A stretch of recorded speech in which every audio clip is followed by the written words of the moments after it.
여러분 안녕하십니까? 내일 방송 오후 뉴스 시작합니다.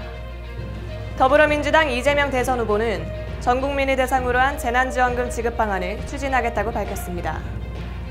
이 후보는 오늘 오전 국회에서 열린 단계적 일상회복 점검 간담회에 참석했는데요.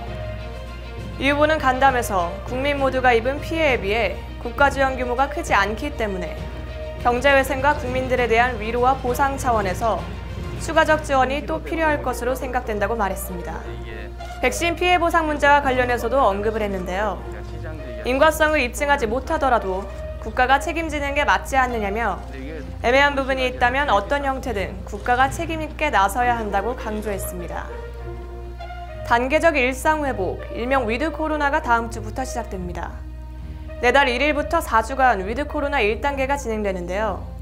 위드 코로나의 전환으로 수도권은 10명까지, 비수도권은 12명까지 모일 수가 있고 식당과 카페 등 대부분의 시설들이 영업 제한이 풀려 24시간 영업이 가능해집니다.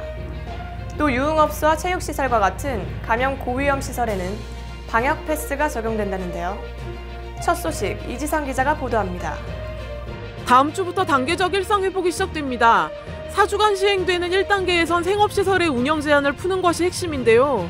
식당과 카페, 실내 체육시설을 포함한 모든 다중이용시설은 24시간 운영 가능하지만 유흥시설은 자정까지로 일단 제한키로 했습니다. 다만 코로나19 감염 위험이 큰 유흥시설이나 노래방, 실내 체육시설, 목욕탕 등에는 방역 패스로 불리는 접종 증명과 음성 확인제가 도입됩니다. 특히 유흥시설의 경우 음성 확인은 증명이 되더라도 미접종자는 출입할 수 없습니다. 사적 모임은 수도권 10명, 비수도권 12명까지만 허용했는데요. 마스크를 벗어야 하는 식당과 카페의 경우 미접종자는 4명까지만 허용하기로 했습니다. 29일 신규 확진자 수는 이틀 연속 2,000명대를 기록했습니다. 백신 1차 접종률은 인구 대비 79.9%, 접종 완료율은 73.2%로 나타났습니다. 내일 방송 이지선입니다. 정부가 먹는 형태의 코로나19 치료제를 40만 4천 명분을 확보했습니다.